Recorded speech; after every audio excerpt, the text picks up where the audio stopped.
The White House has restored the press pass of Jim, look at me, I'm Jim, Acosta, but has also issued new rules of journalistic decorum that some say are directed at catching Acosta out so they can take his pass again. For instance, at the top of the list of rules is this one, quote, no White House reporter shall begin and end his last name with the same vowel or act like a 3-year-old buffoon in order to get attention, unquote.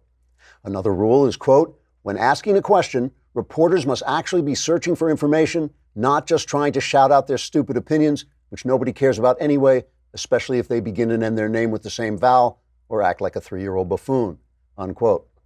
Yet another rule is, quote, reporters will not be permitted to shout a follow-up question after wresting the microphone away from a female intern while screaming, look at me, damn it, I'm Jim Acosta, unquote. And one final rule is, quote, no reporter shall be allowed into the press room who has a particularly stupid-looking face and gets on our nerves and is Jim Acosta, unquote. CNN is threatening to sue over the new rules, claiming they are unfair because they specifically target empty-minded leftist pseudo-news organizations with lower ratings than that show on Nickelodeon where they dump green goo over some teenage goy box and are therefore clearly aimed at CNN. A federal judge says he will overturn the new rules as violating the First Amendment just as soon as he reads the First Amendment and finds out what it is, assuming it's not too long and doesn't have a lot of big words in it. As for Acosta himself, he stood in front of a bathroom mirror holding a plastic loving cup with a sticker reading best journalist ever and announced, quote, Jim Acosta would like to thank Jim Acosta for Jim Acosta's Jim Acosta, unquote. So things at the White House are pretty much back to normal. Trigger warning, I'm Andrew Klavan, and this is The Andrew Klavan Show. I feel hunky-dunky, life is tickety-boo. Birds are winging, also singing hunky-dunky-doo. Ship-shaped, ipsy-topsy, the world is zippity-zing. It's a wonderful day, hurrah, hooray! It makes me want to sing. Oh, hurrah, hooray! Oh, hooray, hurrah! Hooray, hurrah. Tomorrow, my friends, is the last mailbag before Thanksgiving. That means if you want your problems solved before your relatives show up and really grind your nose into them, you're going to want to write here and ask any question you want about anything you want, your personal life, religion, politics. All my answers, guaranteed 100% correct, will change your life, sometimes for the better. You have to be a subscriber. If you are, if you're not, go to dailywire.com and subscribe. If you are, and then you will be, go to dailywire.com, hit the podcast button, hit the Andrew Klavan podcast, hit the mailbag image, and just type in your question. Subscriptions cost a lousy $10 a month or $100 for the year, and then you get the Leftist Tears tumbler, which you'll need because you'll be so happy. You'll just want to, all your questions will be answered. You'll just want to drink Leftist Tears. Meanwhile, Another Kingdom is on hiatus for Thanksgiving. We did put out a really, I think, pretty interesting conversation between me and Knowles about Another Kingdom and some of the stuff that might be coming up. There are no spoilers, but we talk about a lot of the story and how we're relating to it as writer and actor. You also, if you want to order the book of Another Kingdom, the first novel in the trilogy, and you want to pre-order it, you get a lot of extra stuff. They have stuff you can, pictures you can put on your phone that Rebecca Shapiro made. They were great. There's a sequel that I wrote. You just go to anotherkingdom.editorsexclusives.com. Anotherkingdom.editorsexclusives.com.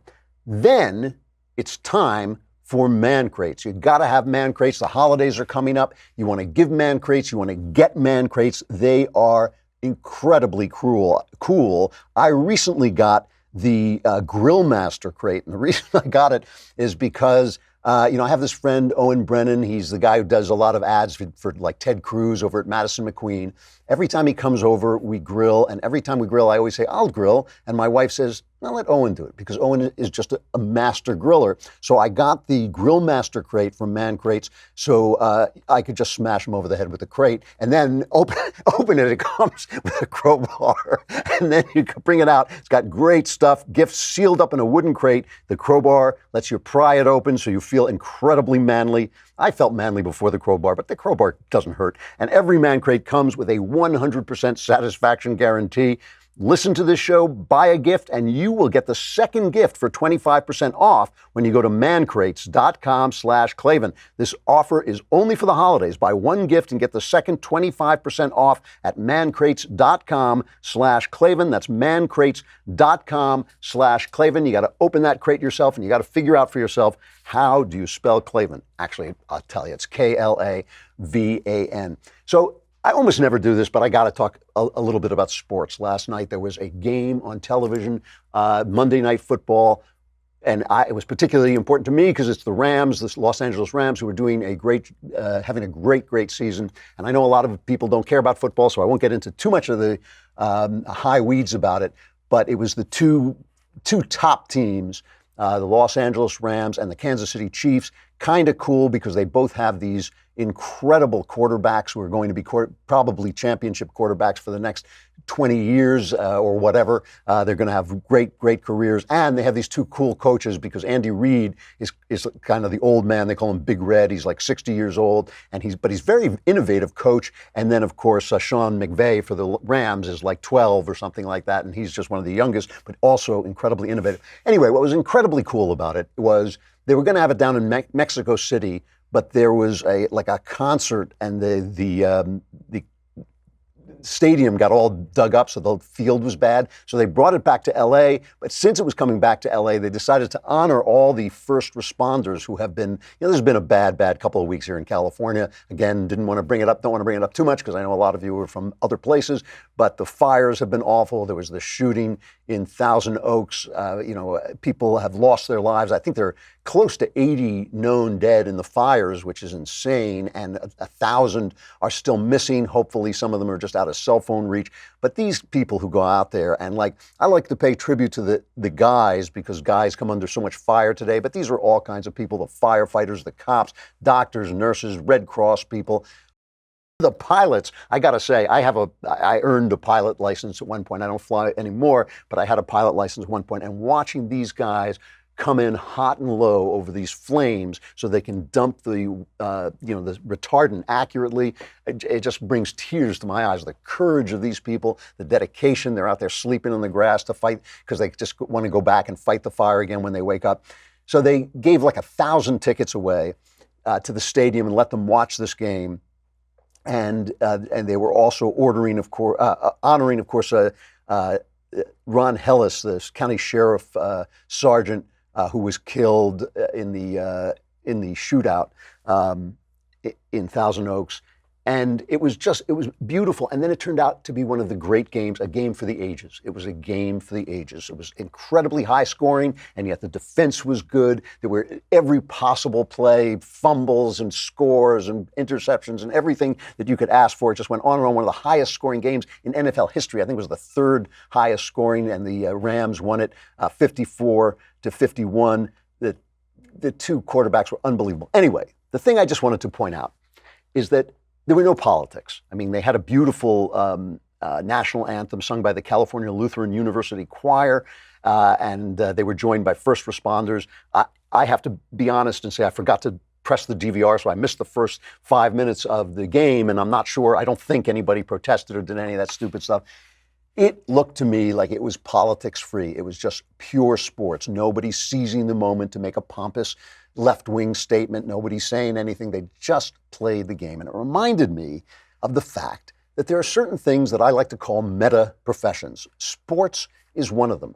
I think that comedy and entertainment and even novel writing and movie writing are meta professions. Certainly the news business is a meta profession. What I mean by meta professions is they are professions that are above the fray. They are professions that should encompass the fray. If you're a reporter, you should tell both sides of the story. You shouldn't just deliver this crap left-wing garbage that comes out of the New York Times and CNN and NBC and ABC all the time. That's all they deliver. It shouldn't be that. It should be a meta profession where you look down on it above. And when it comes to the arts, you can't help people being political, having their political point of view and everything in an artist does comes out of himself. So maybe that's going to be in there, but that means that the people who pay for the arts and the publishers and the movie companies should make sure that all kinds of people come in and produce art. They shouldn't blacklist people the way they do in Hollywood, the way they do in publishing. They shouldn't gray list them. They should let everybody come in and make the stories that they want to make. Nobody would care if there were a million left-wing movies if there were also a million right-wing movies.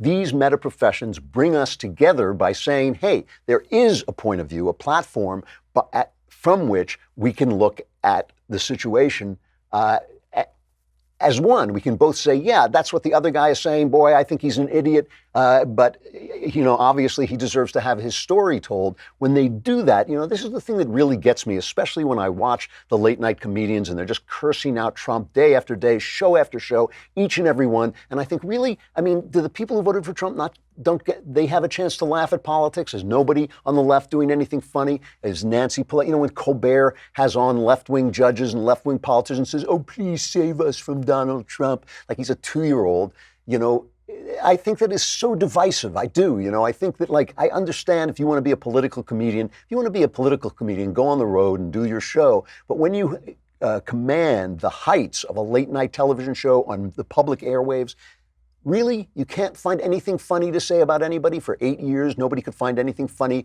to say about Barack Obama. We were told by the writers at SNL he was like an obsidian wall. You just couldn't find a place to put a joke in. This dope-smoking, corrupt Chicagopolitan, they couldn't find one single place to put a joke in.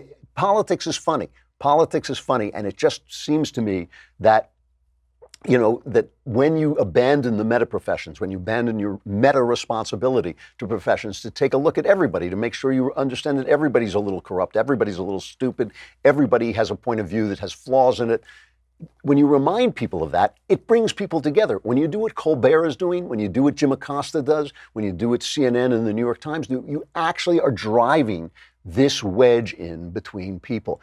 And because these people never talk to anybody but themselves, because the only story they hear is their own, they think they have developed the art of projection to a fine art. They've developed projection is when you have something inside yourself and you see it in other people. So if you're angry all the time and you go around saying, this guy, he's really angry, you're projecting your own anger onto other people. And that is everything the left does. Everything the left does, every charge they make now is projection. And there's nobody to say them nay. There's nobody to tell them that that's what they're doing, because they have insulated themselves in the news business, in Hollywood, in the academy. They've insulated themselves from other opinions. No right-winger is insulated from other opinions, because he's constantly having this garbage showered down on him from this amazing communication industry. And I'll show you what I mean by projection in just a minute. But first, let us talk about Podium. If you have a business, or if you deal with a business, the most important thing is communicating with that business. If something goes wrong, if you like something or you don't like something, you want to be able to tell people that's the case, so they know and they can either make it better or they can continue doing what they're doing.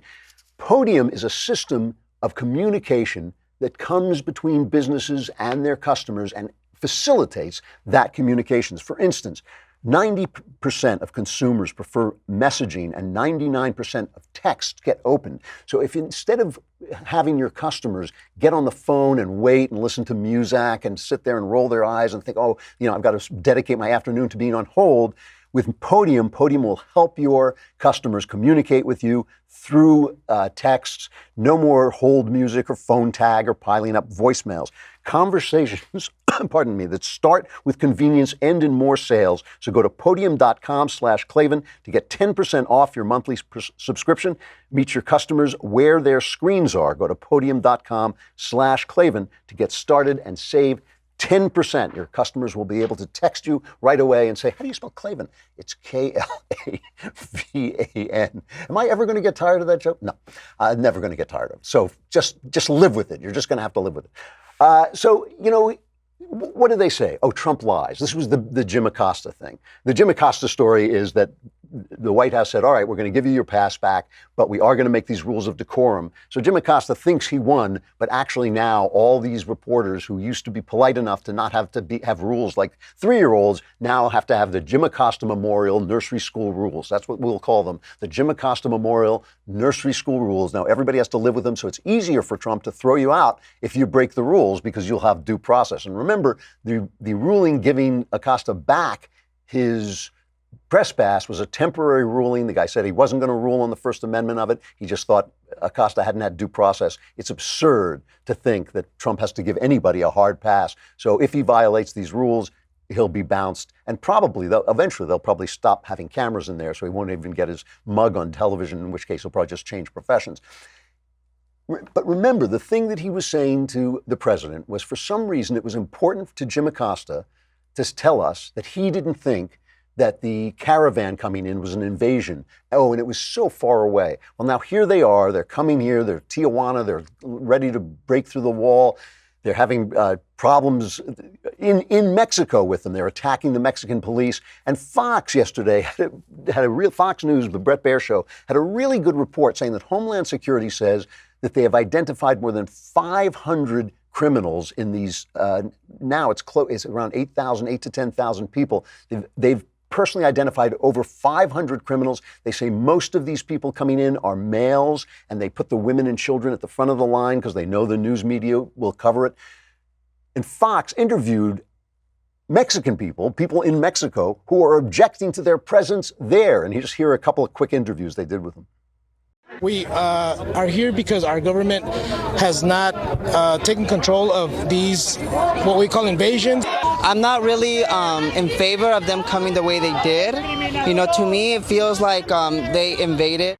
So what's the matter, Jim? Don't you like Latino people? I mean, you're calling them liars. When they call Trump a liar and Trump plays fast and loose with the truth, you'll never hear me say differently. He says the first thing that comes into his head. But when they call him a liar, it is sheer projection because it is what they have been doing to Republicans for years, not just the news media. Now they've got Christian Bale playing Dick Cheney. He's going to play him as a drunken, power-mad, crazy person. Wow, that'll be original, won't it? You know, you've never seen Hollywood diss a Republican before.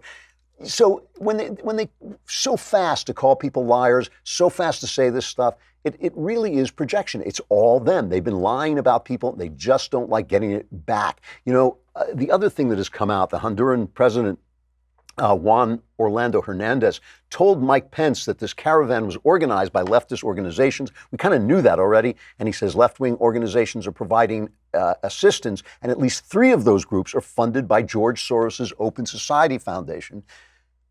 George Soros has openly said that the biggest problem in the world is the United States. He's clearly out to get us, clearly out to break down our civilization. But if you criticize him because he once was Jewish by blood, suddenly you're anti-Semitic. This is another act of projection. The left has suddenly started accusing Donald Trump with his 3 Jewish grandchildren of being anti-Semitic, and by extension, everybody on the right is anti-Semitic. Now, anti-Semitism knows no politics. It will go to the right and left, but the left is simply infused with it. There are anti-Semites on the right, but leftism has become anti-Semitism. And when they talk about George Soros, again, being anti-Semitic, when they talk about that being anti-Semitic, it's because they are projecting their anti-Semitism on us. I mean, the ceaseless attacks on Israel. People have written to me and said, well, you know, attacking Israel is not anti-Semitic. True enough. There's nothing wrong with criticizing the acts of the government of Israel.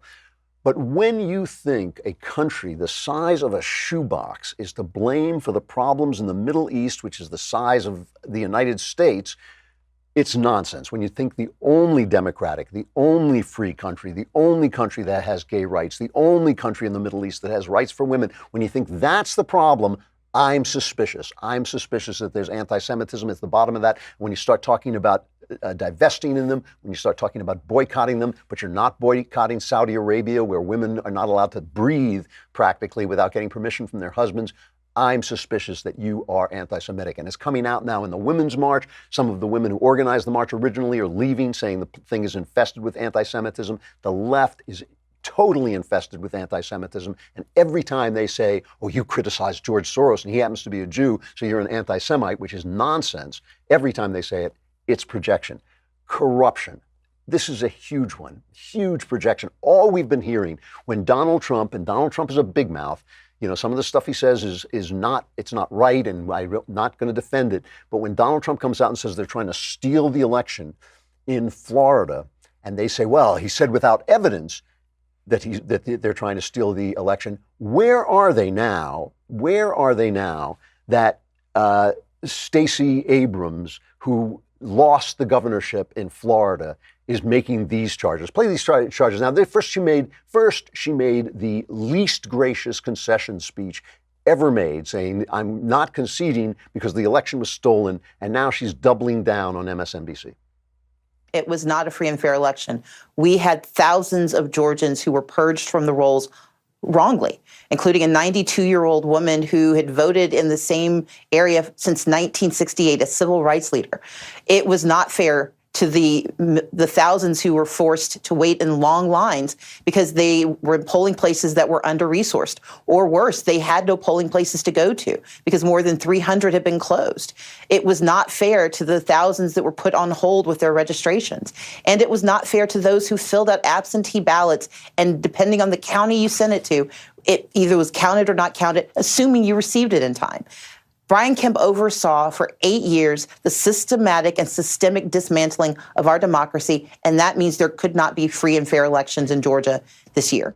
Totally untrue. Everything she just said is totally untrue. But let's just get to remember the incredible hysteria when Donald Trump said he wasn't sure whether he would accept the results of the election. He would have to see what happened during the election. And we all remember this. Hillary Clinton went mad. That's awful. That's terrible. And what have we got from them instead? We have gotten this Russian collusion thing that's not, that's supposed to delegitimize Donald Trump. It is. Everything is this projection, and the projection arises from the fact that they are surrounded only by themselves. They're surrounded only by their own. So whenever they have that instinct to project evil from themselves onto us, there's nobody around to say, well, hey, we do that too, or we do it, not them, which is also true, because this thing in Georgia, I may have said Stacey Abrams was in Florida. She was obviously running for governor of Georgia, and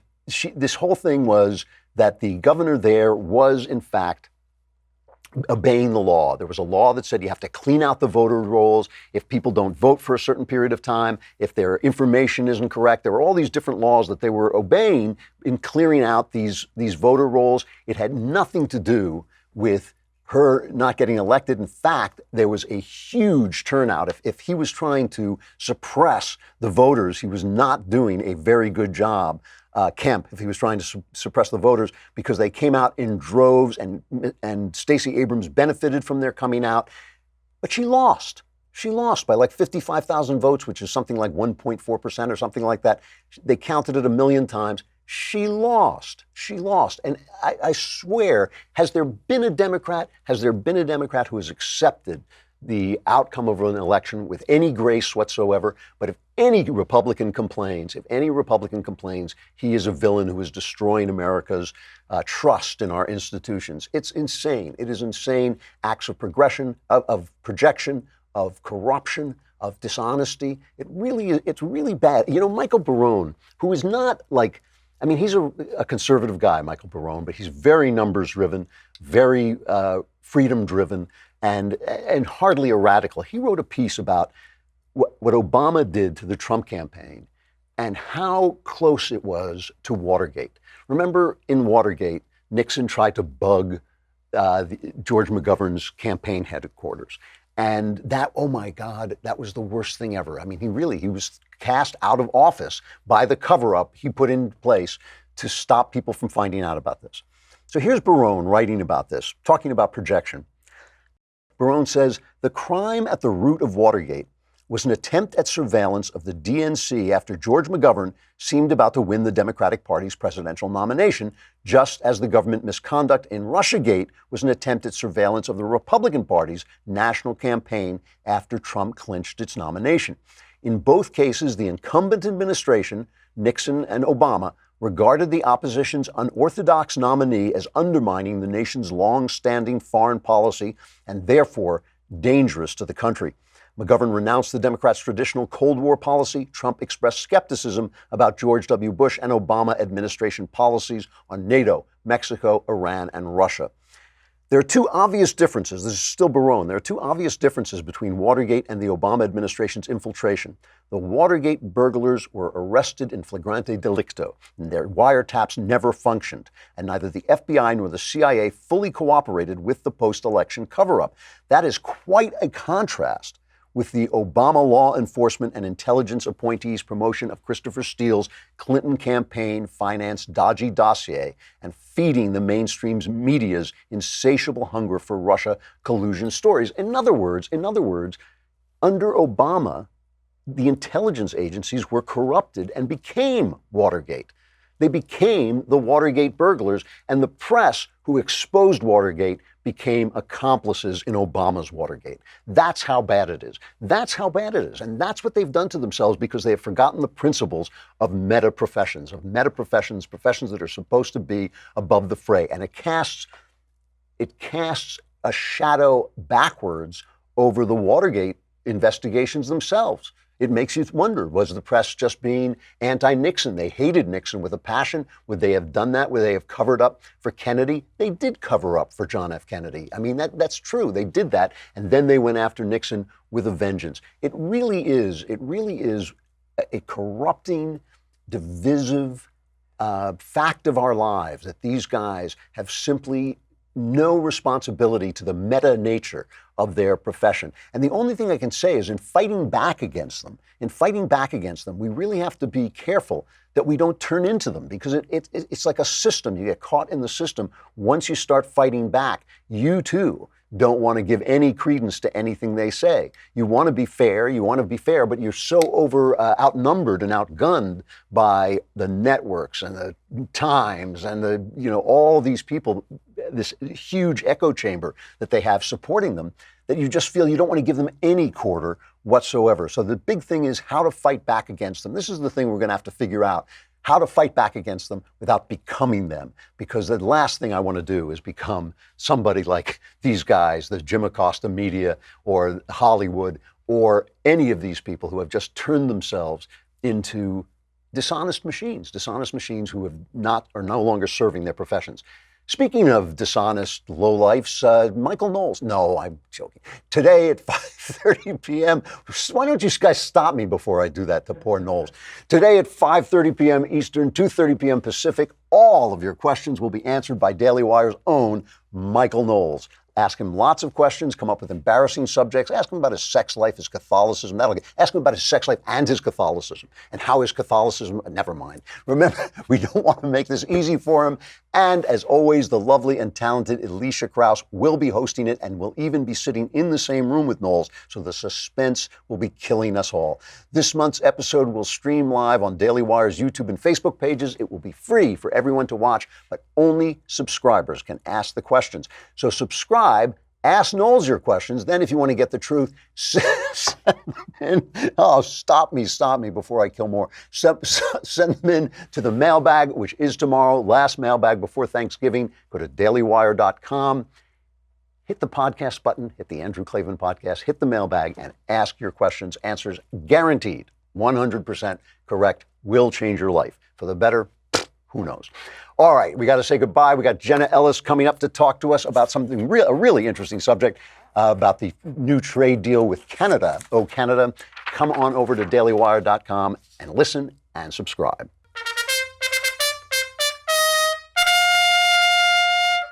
So there's a really interesting piece in the Wall Street Journal. One of my favorite writers there now, every Tuesday, is Walter Russell Mead. He writes a piece called The Three Stages of Trump's Foreign Policy, and where he points out that Trump has been getting a lot of flack from the what we'll call the establishment for destroying all their fun liberal globalist ideas, but he hasn't started the process of rebuilding yet. And we're going to see whether this is actually creative destruction, because in order to have creative destruction, you actually have to create stuff. So Trump is clearing away a lot of dross, but will he be able to put things together? And our friend Jenna Ellis has already an objection to something that is happening in the new trade deal that he is negotiating with Canada. You know Jenna Ellis, you know and love Jenna Ellis, as do we all, the director of the Dobson Policy Center, a contributor to the Daily Wire and the Washington Examiner and the Federalist. 3 great venues, by the way, and her book is The Legal Basis for a Moral Constitution. Jenna, how you doing? Can you hear me? I'm great, Jerry. Thanks so much for having me on. That's all right. Yes, I feel like you and I have been arguing on text all weekend. So so we're continuing it's been the a great conversation. It has. It's true. Yes. So what's your beef? Lay out your beef with the new Canada deal. Yeah, well, really, it's at this point, it's Congress's beef, and led by Congressman Doug Lamborn. 46 members signed a letter last week to President Trump that expressed concern that what's happening essentially is that the United States Trade Representative has embedded social policy, Canada's social policy, into a trade agreement really for the first time, and this is completely unprecedented. And so Congress is expressing, and we would agree, and there are a lot of conservative policy groups that agree, that social policy belongs nowhere in a trade agreement. So in Article 23, that is talking about gender discrimination in labor. That particular article, what the United States Trade Representative did was embedded in the definition of gender to also include sexual orientation and gender identity language, which there is no federal law. This is still an ongoing national conversation that is highly controversial. We saw all of the media coverage with the HHS memo. We've seen what the administration has done to preserve and protect policy space for Congress to actually legislate on this issue and determine under their constitutional authority. But now the United States Trade Representative is conceding to Canada and is saying, you know what, we're going to go ahead and include this definition of gender as including sexual orientation and gender identity for the United States to agree to in a trade agreement. This is absolutely nowhere to have social policy. So members of Congress are pushing back, and so are conservative policy groups. All right, so I have 2 questions that spring to mind immediately. The first is, does it even matter if this language is in a trade agreement? Is it constitutional for Canada to dictate our policy, our social policies? I mean, can't we just ignore whatever they put in there when it comes to this? We should have ignored it, and the United States Trade Representative should have said, Canada, take a hike. No, this is not somewhere for you to foist your social policy onto the United States. But what happens when Congress has to ratify a trade agreement is that essentially a future activist court or future trade agreements now, we're setting up a very dangerous precedent to continue to cement this language that Congress will vote either up or down on the entire trade agreement. And so there's a potential, what Congress is concerned about, these members of Congress, is that future courts will see that now Congress has approved this agreement as a whole, and that would set up the precedent that, hey, maybe Congress is okay with this without them actually legislating. So it is unconstitutional. It's Canada trying to circumvent Congress. It's the United States Trade Representative trying to circumvent Congress. And really, that sets up the administration to be in a very difficult position because their trade representative made these concessions, frankly, I think ignorantly, probably, because Canada wanted something even bigger. That's been reported.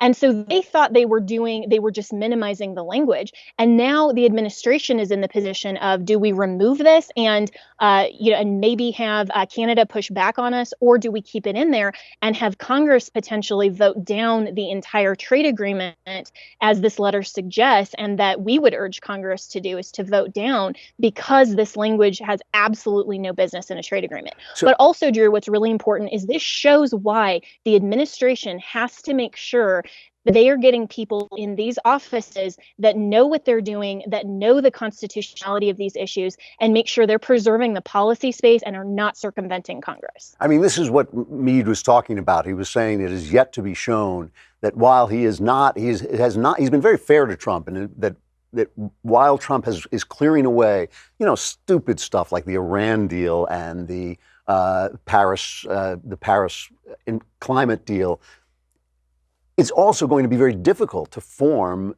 new relationships with Iran. What are we going to do about the Middle East? And these are the things that have yet to be shown that the Trump administration can do. Now, these rules that Canada has inserted into this, they basically affect whom? Anybody who's dealing with Canada through us? Is that basically who would be affected by them? Yeah, it would affect the trade agreement and our compliance with the trade agreement, and it may affect, and it likely will affect, future trade agreements, because anyone in Europe then who's dealing with the United States is saying, hey, you gave this definition to Canada, you allowed the insertion of gender being defined as including what's called SOGI language, or sexual orientation gender identity language, and so we want you to continue to do that. It also further cements two executive orders that came from the Obama era, where Obama unilaterally inserted this type of language and sexual orientation gender identity language when Congress, again, has not created law.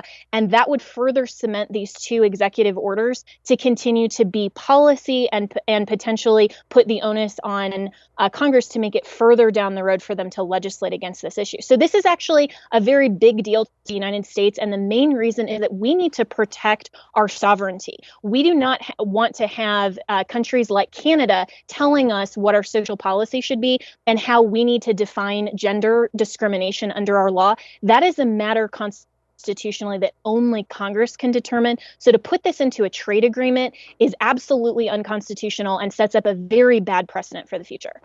Do we not already have rules about discrimination, sexual discrimination? We do, but that's just policy right now. If you go to usajobs.com, for example, that will include some of this language, but that's only policy. We don't have federal law that defines gender discrimination as anything but male versus female. That's what Congress intended to do. And again, this is a national conversation. We have never included in federal law the requirement that sexual orientation and gender identity is included. We need to have that conversation in Congress, not in a trade agreement. Do you think there's a chance? I mean, one of the things that I saw when I saw the story of the congressman coming forward, Republicans have a tendency to walk jaw first into a stationary fist, that like they tend to politically allow themselves to get beaten up without the other side ever having to take a swing. When you talk about this as a question of sovereignty, it makes perfect sense to me. I worried when I read what they were saying that it was going to come across as kind of anti-gay people, or just you know how the left always reacts to everything as if it were discriminatory. It made me wonder: are they setting themselves up for that? Are they leading jaw first when maybe they should have used more careful language about the sovereignty issue? Because the sovereignty issue is clearly an important one. I don't think anybody in the United States is interested in excluding people from trade deals because of their sexual orientation. Well, if you go to Congressman Lamborn's website, which includes the full letter that he led and 45 other members of Congress signed on to, it's lamborn.house.gov.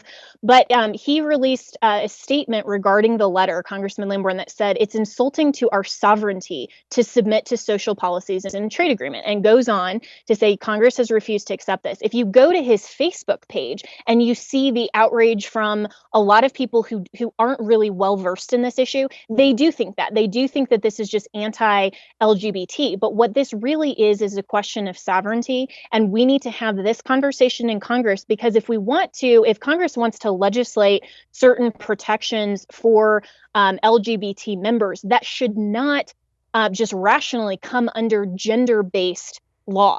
And so, it would be the same thing as defining gender, which is an immutable biological characteristic that HHS has now recognized. There's a letter from the Attorney General's office last year that talked about this. We shouldn't be including that in the definition of gender. That needs to be a separate conversation, how we as the United States are prepared to move forward in dealing with that issue. But again, it belongs nowhere in a trade agreement, and it absolutely does not belong in the bureaucratic offices of the executive government to undermine Congress. It's a classic left-wing bait and switch. This is what they do with the Supreme Court all the time, is they get things that might sound sympathetic to people, but in fact, they break the very system or abuse the very system that's there to protect our rights. So they throw away our sovereignty and say, oh, but look at the poor gay people, or they throw away our right to make law and say, look at the poor gay people, or look at the poor pregnant woman who needs an abortion.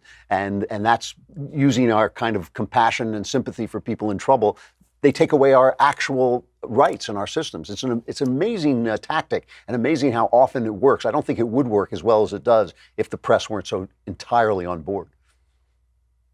Absolutely. And I think that, if the US trade representative was seeking to define this in any other way outside the scope of Congress, we would still have the same issue. And we would still have the same objection to say that definitions of law, things that matters of law that have not been determined by Congress, belong nowhere in a trade agreement. But like you said, Drew, just because people are sympathetic to that type of language, they're willing to sell out future sovereignty and our separation of powers, why we elect our senators and representatives to go to Washington, and we have governance to be able to say we're voting you out if you go outside the margins of the Constitution. And so if we concede on one issue and we say, oh, that's fine just because we happen to like this issue, if we like an activist court, for example, just because they're willing to side with us on one policy issue, then that sets up a very dangerous precedent. And what if the LGBT community doesn't like what a future trade agreement looks like? They're going to have the same objections. That's why conservatism is conserving and protecting not only our national sovereignty, but the rule of law and the separation of powers. Such a good, I have to give them credit. It's a great trick. They keep using it. It keeps working.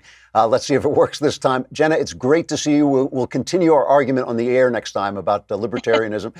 I hope you have a wonderful Thanksgiving. That sounds good. All right. Thanks so much, Drew. And I would also just urge everyone, contact your congressman, tell them you want them to preserve our national sovereignty on this. And thanks so much, Drew. Really appreciate it. It's great to see you. Thanks. Just have to hit one more story before we go into sexual follies, although I suppose this qualifies as sexual follies. The actress who charges Michael Avenatti with smacking her around has now asked for a restraining order against the attorney. Here's a cut of CNN's coverage. Oh, wait, they're not covering. Nobody's covering this story. They just suddenly Michael Avenatti became not the biggest thing since sliced bread. I mean, this guy was on TV again and again, but this story just has vanished. Her name is Morelli Miniuti, I guess. She's an actress in her 20s. She had a small cameo in Ocean's 8. And she says that she wants this guy to stay away from her. He continues to insist that he didn't do it. And of course, we will grant him the presumption of innocence and due process, because we know that's what he would want for anybody else who he made outrageous charges against on every channel that TV has, including some that are in the 400s. So, all right, that is Michael Avenatti. Let's go to sexual follies.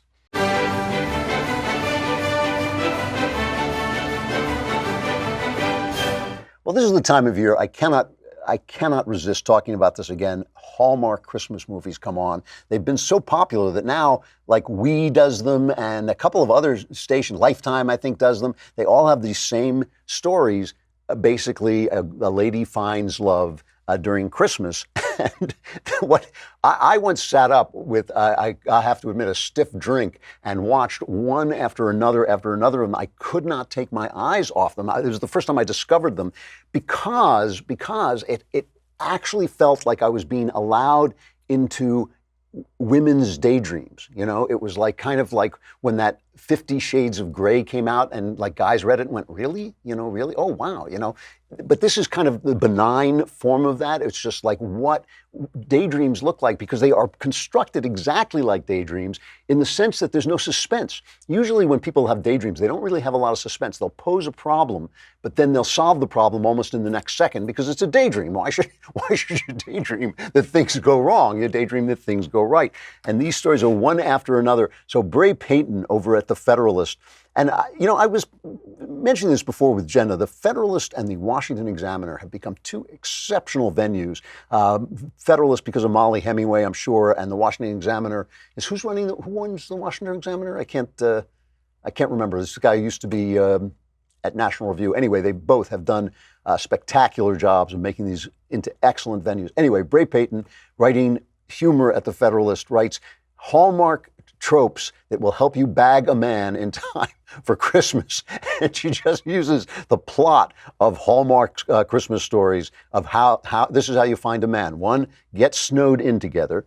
Use the bad weather to your advantage. If there's a cold snap set to roll in, use a busy rental property manager's booking mix-up to spend the holiday snowed in with a hot single dad.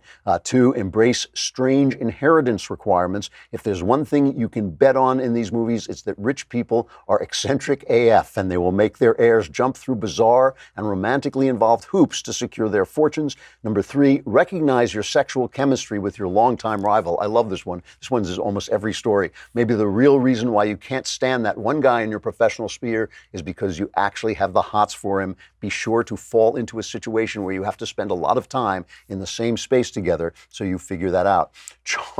Charm the stiff corporate guy into not being a Grinch, that super corporate guy who rolls into your hometown with the intention of replacing your coworkers with robots is actually a softie deep inside. You just have to touch his heart with Christmas cheer to get him to open up. You know what I would love women to explain to me, though, is seriously, the two things that, well, the one important thing is what is it about seaside towns that women love so much? I mean, it must be 40% of these stories take place in little seaside villages where the heroine runs a little quaint coffee shop or a cookie shop or something like that, and the guy is this kind of rugged outdoors, maybe he runs a boat or something. But there's something about these seaside towns that women just love. If I had known this, I would have made out like a bandit. I would have moved to a seaside town. I hadn't done anything. I was so lonely.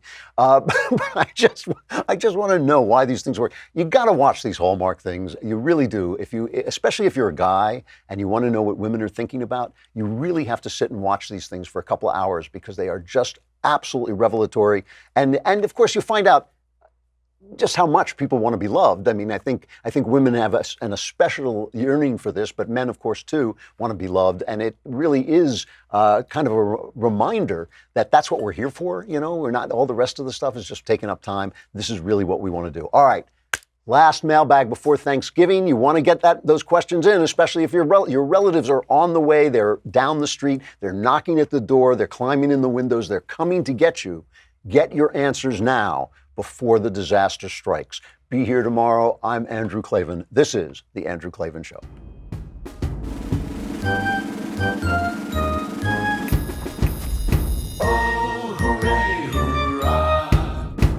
The Andrew Klavan Show is produced by Robert Sterling. Executive producer, Jeremy Boring. Senior producer, Jonathan Hay. Our supervising producer is Mathis Glover. Technical producer, Austin Stevens. Edited by Alex Zingaro. Audio is mixed by Mike Cormina. Hair and makeup is by Jesua Alvera. And our animations are by Cynthia Angulo and Jacob Jackson. The Andrew Klavan Show is a Daily Wire Forward Publishing production. Copyright Forward Publishing 2018.